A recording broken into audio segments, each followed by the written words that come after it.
Hi friends, welcome to biology simplified Tamil. நான் உங்கள் சிந்தனையில் நீட் யூஜி 2026க்கு அப்ளிகேஷன் ஓப்பன் ஆயிடுச்சு. மார்ச் 8, 2026 நைட்டு 9 மணியோட அப்ளிகேஷன் க்ளோஸ் ஆகிடும்.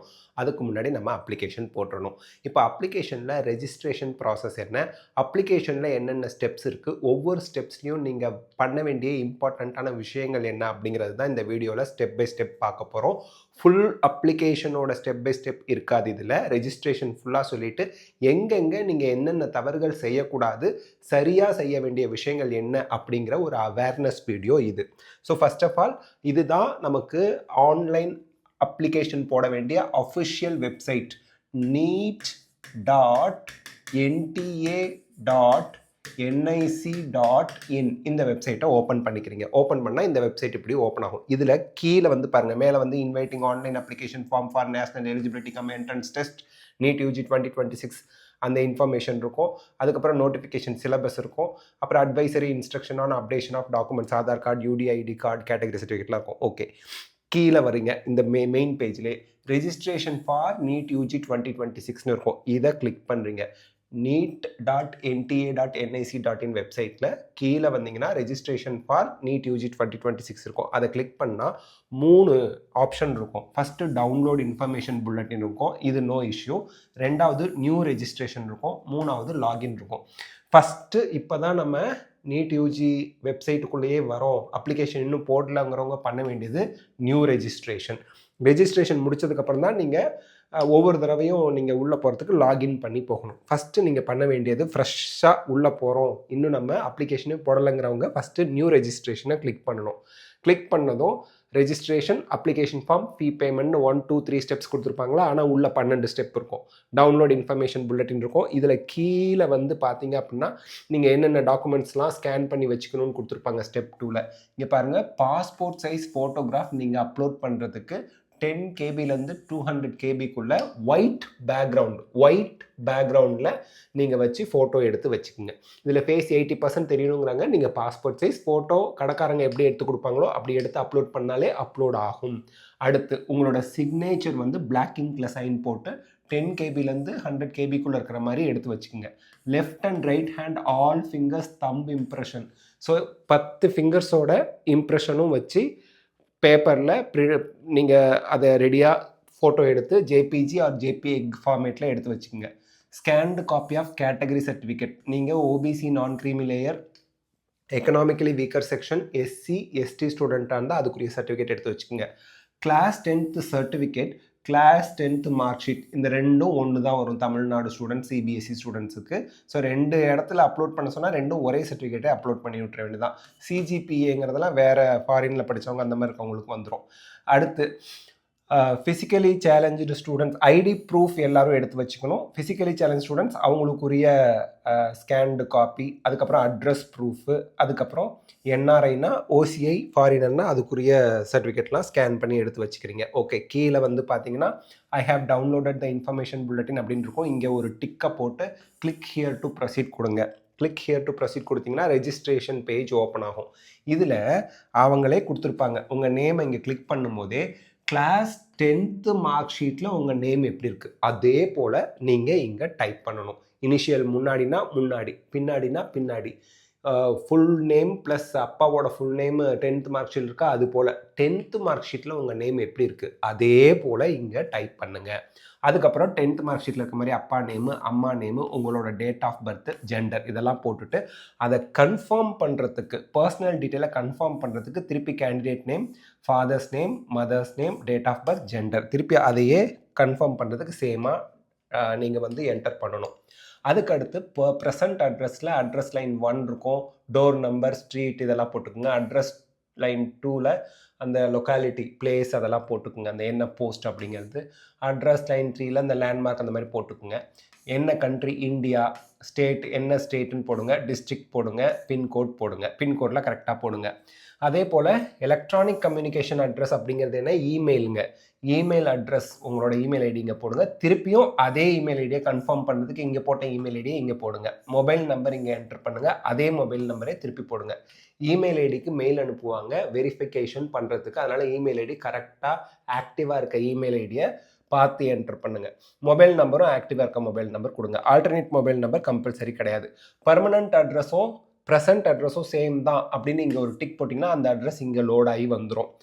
அல்லது டிஃப்ரெண்ட்னா டிஃப்ரெண்ட்டாக டைப் பண்ணி வச்சுக்கோங்க. Password minimum 8 letters, maximum 13 letters. 13க்கு மேலே போகக்கூடாது, 8க்கு கம்மியாக இருக்கக்கூடாது. இதற்கிடையில் ஒரு கேபிட்டல் லெட்டராவது இருக்கணும், ஒரு ஸ்மால் லெட்டராவது இருக்கணும், ஒரு ஸ்பெஷல் கேரக்டர் இருக்கணும், ஒரு நம்பராவது இருக்கணும். எல்லாத்தையும் சேர்த்தா 8லேருந்து 13 கேரக்டர்ஸ்குள்ளே ஒரு பாஸ்வேர்டு வரணும். உதாரணத்துக்கு 8@social science சும்மாங்க இப்படி சும்மா ஒரு நம்பரு, ஒரு ஸ்பெஷல் கேரக்டரு, ஒரு கேபிட்டல் லெட்டராவது இருக்கணும், ஸ்மால் லெட்டர் ஒன்றாவது இருக்கணும். எல்லாத்தையும் சேர்த்தா 13 தாண்டக்கூடாது. அப்போது இது 13 தாண்டிடுது அப்படின்னா சோஷியலோட நிறுத்திக்கலாம். ஓகேங்களா? இந்த மாதிரி இல்லைன்னா 7 ஹேஸ் சிம்பிள் அப்படிங்கிற மாதிரி ஸ்பேஸ்லாம் விடாமல் இந்த மாதிரி ஒரு பாஸ்வேர்டை க்ரியேட் பண்ணி வச்சுக்கோங்க. மறந்துடாதீங்க. ஓகேங்களா? அது அல்லது உங்களோட ஃபேவரட் நம்பர் 6@பாலாஜி அப்படின்னு வச்சுக்கோங்களேன். இந்த மாதிரி க்ரியேட் பண்ணி வச்சுக்கோங்க. இல்லைன்னா கேபிட்டல் பி கூட போட்டுக்கோங்க, ஸ்மால் ஏ கூட போட்டுங்க. இந்த மாதிரி ஸோ உங்கள் நேமு, ஒரு ஸ்பெஷல் கேரக்டர், ஒரு நம்பராவது போட்டு நீங்கள் இந்த மாதிரி பாஸ்வேர்ட் க்ரியேட் பண்ணி வச்சுங்க. அந்த பாஸ்வேர்டை திருப்பி இங்கே என்டர் பண்ணுங்கள். This is very very very very important. அப்படி நீங்கள் க்ரியேட் பண்ணதை நோட் பண்ணி வச்சுக்கோங்க. செக்யூரிட்டி கொஷின், நீங்கள் எந்த ஸ்கூலில் படிச்சிங்க, ஃபேவரெட்டு கலர் இது அதெல்லாம் இருக்கும். ஏதாவது ஒன்று சூஸ் பண்ணி அதுக்கான ஆன்சர் மறந்து போகாத மாதிரி என்ட்ரு பண்ணிக்கோங்க. இந்த கேப்சா ஒவ்வொருத்தருக்குமா இருக்கும், அதை இங்கே என்ட்ரு பண்ணி சப்மிட் கொடுங்க. சப்மிட் கொடுக்கும்போது பாருங்கள், உங்களோட டீட்டெயில்ஸ் எல்லாம் நீங்கள் சரி பார்த்துக்கிட்டு அதுக்கப்புறம் சப்மிட் அண்ட் ஓடிபி கொடுங்க அப்படின்னு சொல்லும். அப்படி டீட்டெயில்ஸ் சரி பார்க்கும்போது ஏதாவது தப்பு இருந்தால் எடிட் பண்ணிக்கோங்க. ஒன்ஸ் ரெஜிஸ்ட்ரேஷன் ஃபார்ம் சப்மிட் பண்ணிட்டீங்கன்னா அதை எடிட் பண்ண முடியாது. அதனால் எல்லாத்தையும் தெளிவாக சரி பண்ணிக்கோங்க அப்படிங்குது. அப்போது மேலேருந்து பாருங்கள், உங்கள் நேமை பாருங்கள், கார்டியன்ஸ் நேம் பாருங்கள், father's name, mother's name, date of birth, gender, இதெல்லாம் கரெக்டாக இருந்தால் இங்கே ஒரு டிக் போடுங்க. அதுக்கடுத்து 2 டிக் போடணும். அதுக்கடுத்து அட்ரஸ் கரெக்டாக இருக்கா அப்படிங்கிறத பார்த்துட்டு, அதுக்கப்புறம் பர்மனெண்ட் அட்ரஸும் ப்ரெசன்ட் அட்ரஸும் கரெக்டாக இருக்காங்கிறத பார்த்துட்டு இங்கே ஒரு டிக் போடுங்க. 2 டிக் போட்டதுக்கப்புறம் கீழே வந்து ஐ அக்ரிங்கிறதுல 3வது டிக் போட்டிங்க அப்படின்னா submit and send OTP to verify mobile நம்பர்னு வரும்.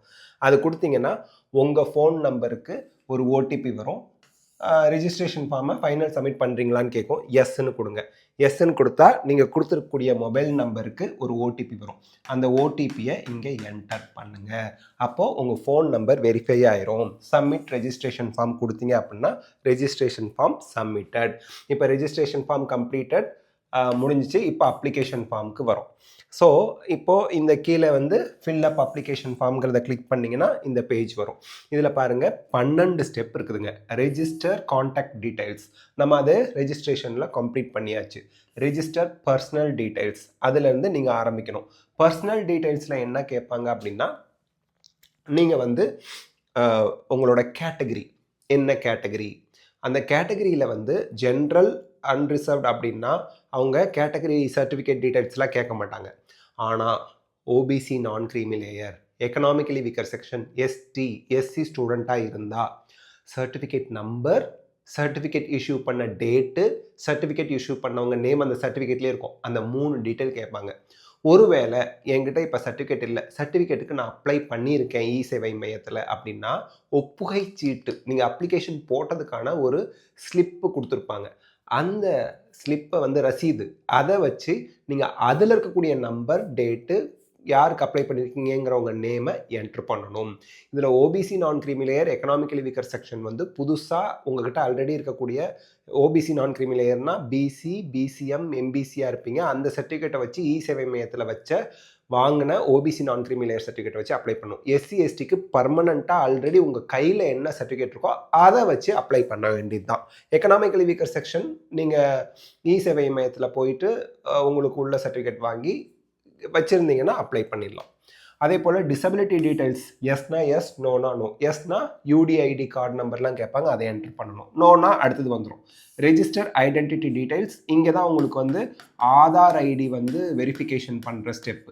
ஸோ இந்த ஆதார் வெரிஃபிகேஷனில் ஆதார் நம்பர் கேட்பாங்க, ஆதாரோட லிங்க் ஆகிருக்க ஃபோன் நம்பர் கேட்பாங்க. ஸோ இது ரெண்டும் போட்டுட்டு கேப்சா என்ட்ரு பண்ணி நீங்கள் சப்மிட் கொடுத்தீங்க அப்படின்னா உங்கள் ஆதார் லிங்க்டு ஃபோன் நம்பருக்கு ஒரு ஓடிபி வரும். அந்த ஓடிபி என்ட்ரு பண்ணிங்கன்னா ஆதார் வெரிஃபிகேஷன் முடிஞ்சிடும். ஒருவேளை ஆதாரும் நீங்கள் ரெஜிஸ்ட்ரேஷன் பண்ணும்போது 10th மார்க் ஷீட்டில் இந்த மாதிரி உங்கள் நேம்லாம் கொடுத்தீங்களா, அது ரெண்டும் மேட்ச் ஆகலைன்னா மிஸ் மேட்ச்னு வரும். அப்போ ஆதாரை விட்டுட்டு வேறு ஐடி தான் நீங்கள் கொடுக்கணும். ஆதாரை தவிர வேறு ஐடி ப்ரூஃப் கொடுத்தீங்கன்னா அந்த ஐடி ப்ரூஃபோட ஸ்கேன்டு காப்பியை லாஸ்ட் ஸ்டெப்பில் டாக்குமெண்ட்ஸ் அப்லோட் பண்ணணும் இல்லையா, அதில் நீங்கள் அந்த ஐடி ப்ரூஃபை அப்லோட் பண்ணணும். Okay, register APAAR ID it is not compulsory. Not compulsory, நான் கம்பல்சரின்னு எழுதுறேன்னா நாட் கம்பல்சரி. கம்பல்சரி கிடையாது. அப்பார் ஐடி இருந்தால் எஸ் கொடுத்து நம்பர் கொடுத்து போடணும், இல்லைன்னா நோ கொடுத்து ஃபர்தராக கண்டினியூ பண்ணி போகலாம். அப்பார் ஐடி கம்பல்சரி கிடையாது. Register exam and centre details அப்படிங்கிறதுல வந்து உங்கள் எக்ஸாம் வந்து எந்த சென்டரில் எழுத போகிறீங்கிறதும் மீடியம் ஆஃப் எக்ஸாமினேஷன் இங்கிலீஷ் மீடியமா தமிழ் மீடியமான்னு நீங்கள் சூஸ் பண்ணணும். இங்கிலீஷ்னா கொஷின் பேப்பர் சிங்கிள் லாங்குவேஜ் இங்கிலீஷில் மட்டும்தான் வரும். தமிழ்னா இங்கிலீஷ் ப்ளஸ் தமிழ் 2 லாங்குவேஜில் வரும். ஹிந்தி போட்டாங்கன்னா இங்கிலீஷ் ப்ளஸ் ஹிந்தி, கன்னடா போட்டாங்கன்னா இங்கிலீஷ் ப்ளஸ் கன்னடா, கேரளாவில் மலையாளம் போட்டாங்கன்னா இங்கிலீஷ் ப்ளஸ் மலையாளம், இந்த மாதிரி மிக்ஸ்டாக வரும். ஆந்திர பிரதேஷ்னா இங்கிலீஷ் ப்ளஸ் தெலுங்கு போட்டாங்கன்னா. ஸோ லோக்கல் லாங்குவேஜ் நம்ம ரீஜனல் லாங்குவேஜ் சூஸ் பண்ணுறோன்னா இங்கிலீஷும் வரும். நம்ம என்ன ரீஜனல் லாங்குவேஜ் சூஸ் பண்ணுறோம் அதுவும் கொஷின் பேப்பர் வரும். அதே இங்கிலீஷ் மட்டும் போட்டால் இங்கிலீஷில் மட்டும்தான் கொஷின் பேப்பர் இருக்கும், ஞாபகம் வச்சுக்கணும். Qualification details 10th standard qualification எல்லாருமே ஃபில் பண்ணணும். 12th அப்பியரிங் ஸ்டூடெண்ட்ஸுக்கு கோடு வந்து 1ன்னு ஆட்டோமேட்டிக்காக செலக்ட் ஆயிரும். மற்ற ரிப்பீட்டர்ஸ் எல்லாருமே இர்ரெஸ்பெக்டிவ் ஆஃப் போர்டு ரிப்பீட்டர்ஸ் எல்லாரும் 2 போட்டுக்குங்க, பிரச்சனையே கிடையாது, கவலையே படாதீங்க. கோடு 2 போட்டுக்குங்க. கோடுங்கிறது ஜஸ்ட் ஃப்ரெஷர்ஸ் எத்தனை பேர் அப்ளை பண்ணுறாங்க, அதே போல் ரிப்பீட்டர்ஸ் எத்தனை பேர் அப்ளை பண்ணுறாங்க, வேறு கோர்ஸ் என்ஜினியரிங் கோர்ஸோ பேராமெடிக்கல் கோர்ஸோ அந்த மாதிரி வேறு கோர்ஸ் படிக்கிறவங்க எத்தனை பேர் அப்ளை பண்ணுறாங்கங்கிறத தெரிஞ்சுக்கிறதுக்கு ஒரு டேட்டா கலெக்ஷனுக்கு தான் அவங்க கேட்குறாங்களே ஒழிய கோடு வந்து இம்பார்ட்டன்ட் கிடையாது. அதில் ப்ராப்ளம் எதுவும் வந்தாலும் உங்களுக்கு பிரச்சனை இல்லை, கவலைப்பட வேண்டாம். ரெஜிஸ்டர் அடிஷ்னல் டீடைல்ஸ் அப்படின்னு சொல்லுவாங்க. அடிஷ்னல் டீடைல்ஸ் அப்படிங்கிறது நீங்கள் ட்வின்ஸாக இருந்தால் உங்கள் ட்வின் பிரதரோ ட்வின் சிஸ்டரோ அவங்களும் நீட்டாக எழுத போகிறாங்களா அப்படின்னு கேட்பாங்க. மோஸ்ட் ஆஃப் த ஸ்டூடெண்ட்ஸ் நோன்னு தான் போடுவீங்க. எஸ்ன்னு போட்டால் அந்த டீட்டெயில்ஸை என்ட்ரு பண்ணுங்கள். Register emergency contact details. இந்த எமர்ஜென்சி காண்டாக்ட் டீடைல்ஸ் வந்து ஆல்ரெடி கொடுத்த ஃபோன் நம்பராக இருக்கக்கூடாது, இமெயில் ஐடியாக இருக்கக்கூடாது, பார்த்து என்ட்ரு பண்ணுங்கள். கேப்சர் லைவ் ஃபோட்டோகிராஃப், இதுக்கு நம்ம டெமோ வீடியோவே அப்லோட் பண்ணியிருக்கோம். ஜஸ்ட் உங்கள் ஃபோட்டோவை எடுக்க சொல்லும். அங்கே ஒரு QR கோடும் வந்திருக்கும். ஸ்டூடெண்ட் வந்து வேறு ஸ்கூலில் வேறு ஊரில் இருக்காங்கன்னா அந்த QR கோடை ஃபோட்டோ எடுத்து அனுப்புனா அவங்க அந்த QR கோடை ஸ்கேன் பண்ணி அங்கேருந்து ஃபோட்டோ அப்லோட் பண்ணால் கூட அப்ளிகேஷனில் வந்து உக்காந்திக்கும்.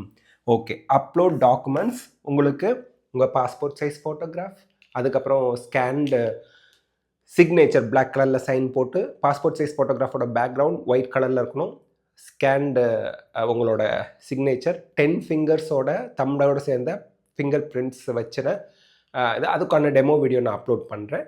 அதுக்கப்புறம் உங்களோட category certificate, 10th mark sheet, 10th சர்டிஃபிகேட்னு 2 கேட்டிருந்தாங்கன்னா 2லேயுமே 10th மார்க் ஷீட்டே அப்லோட் பண்ணிக்கலாம். Address proof, Aadhaar ID verify பண்ணாதவங்க ஐடி ப்ரூஃபை அப்லோட் பண்ணணும். ஃபிசிக்கலி சேலஞ்ச் ஸ்டூடெண்ட்ஸாக இருந்தால் அதுக்குரிய சர்டிஃபிகேட் அப்லோட் பண்ணணும். ஸோ இதெல்லாம் பார்த்துக்குங்க. ஸோ அப்லோட் டாக்குமெண்ட்ஸ் முடிஞ்சதும் ஃபைனலாக ஃபீஸ் பே பண்ண சொல்லி ஃபைனல் சப்மிட் பண்ணி ஃபீ பே பண்ணிடுங்க. இமெயில் ஐடியும் வெரிஃபை பண்ணணும். நீங்கள் இமெயில் ஐடிக்கு ஒரு ஓடிபி வரும், அதை வெரிஃபை பண்ணி ஃபைனல் சப்மிட் பண்ணிட்டீங்கன்னா நீங்கள் அப்ளிகேஷன் முடிச்சிட்டிங்கன்னு அர்த்தம். பொறுமையாக நிதானமாக அப்ளிகேஷன் போடுங்க. All the best of luck, God bless you. இதோட எனக்கு ஸ்டெப் பை ஸ்டெப்பாக டெமோவும் வேணும் சார்னு சொன்னீங்கன்னா நான் கண்டிப்பாக அதுக்கும் வீடியோ எடுத்து அப்லோட் பண்ணுறேன். But it will take 1 more day. ஏன்னா பொறுமையாக அப்லோட் பண்ணி அதெல்லாம் ஸ்க்ரீன்ஷாட் எடுத்து ப்ரெசன்டேஷனில் வச்சு தான் நம்ம வீடியோ போடணும். உங்களுக்கு தேவைப்பட்டால் கண்டிப்பாக நான் அதுவும் அப்லோட் பண்ணுறேங்க. இந்த வீடியோ உங்களுக்கு ஹெல்ப்ஃபுல்லாக இருந்தால் லைக், ஷேர், கமெண்ட் பண்ணுங்கள். பயாலஜி சிம்பிளிஃபைட் தமிழ் சேனலுக்கு சப்ஸ்கிரைப் பண்ணுங்கள். Because your support is our strength. Thank you.